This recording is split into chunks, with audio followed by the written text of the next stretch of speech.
মাংসৰ পিছত টেঙা আহে কেনেকুৱা লাগে বাবু? মাংস হজম কৰে কেনে লাগে বাবু? আচাৰ্য মাংস টেঙাই হজম কৰে। ঠিক আছে, ভাল লাগে যদি বাবু মই এটা কথা কৈ লওঁ বাবু। হয়, যে মই যোৰহাটলৈ গৈছিলোঁ, যাওঁতে মোক ক'লে যে চাহ খাব নে চৰবত খাব? মই বোলো চাহ হৈ মানে চৰবতটোকে খাই লওঁ। হ'ল, চৰবত দিলে, তাৰপিছত চাহ আহিল, চাহো খালোঁ।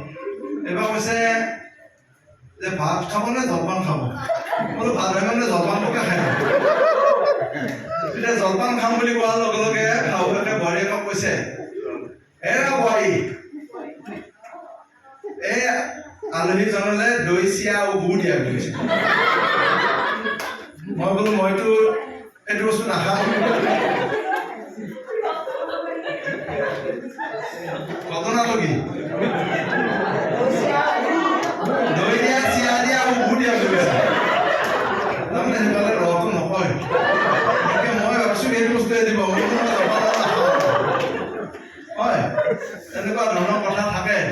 এতিয়া দ্বিতীয় কথাটো হ'ল কি, আমি যিহেতু নিকেতনৰ লগত জড়িত, নিকেতনত আমি পাঠদান কৰোঁ আৰু বন্দনাৰ লগত আমি জড়িত থাকোঁ। যদি বন্দনা প্ৰমুখ নহয়, সেইখিনি কাম ধৰা আমিয়ে কৰোঁ বেছিকৈ, কাৰণ বাকী ৰাইজ আহি নাপায়। কিছুমান ওচৰবিলাক আহি নাপায়, কাৰণ ট্ৰেইন ফেল কৰে সদায়। আমি সোনকালে আহোঁ আৰু আহি বাকীখিনি কৰাৰ পিছত কেনেকুৱা হয়,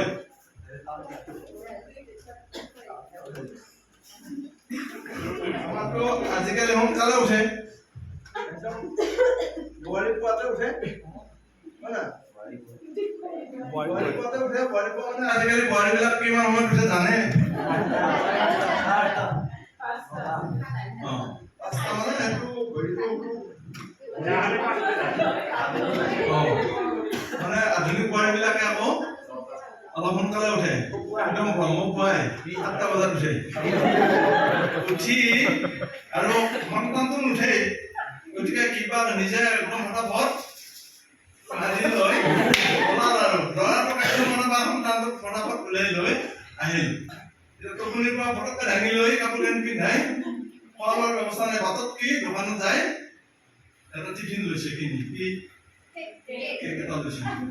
তেতিয়া পুৱা বিচনাৰ পৰা দাঙি লৈছে, লৈ আহি লাইন কৰিছে, প্ৰাৰ্থনাত থিয় হৈছে। কি হ'ব?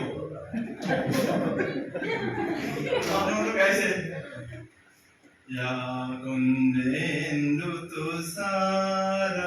এইখিনি গৈ আছে আৰু গৈ আছে। তাৰে মাজত আকৌ এইটো থাকিলে। তাৰপিছত সেইফালে মই লক্ষ্য কৰি আছো, ই আৰু গাই আছে,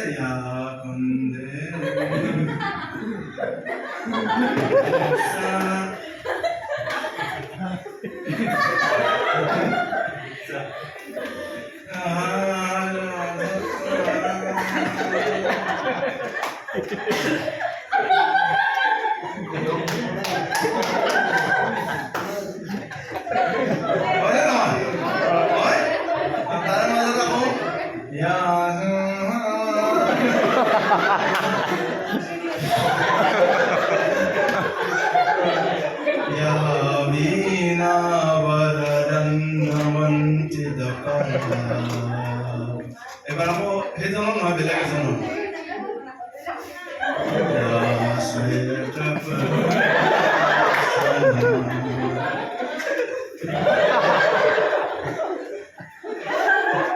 এইৰকম চলি থাকে, এটা আমাৰ নৈমিত্তিক কথা।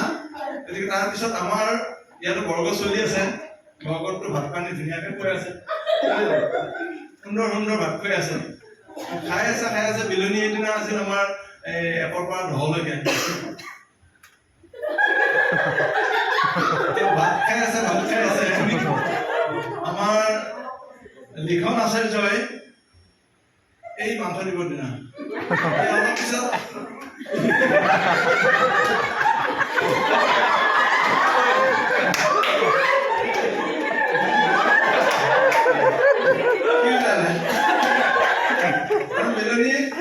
মই কালি আজিও হেৰি নাই চুলি নাই ৰগৰ নাই মই বোলো চুকলে চুলি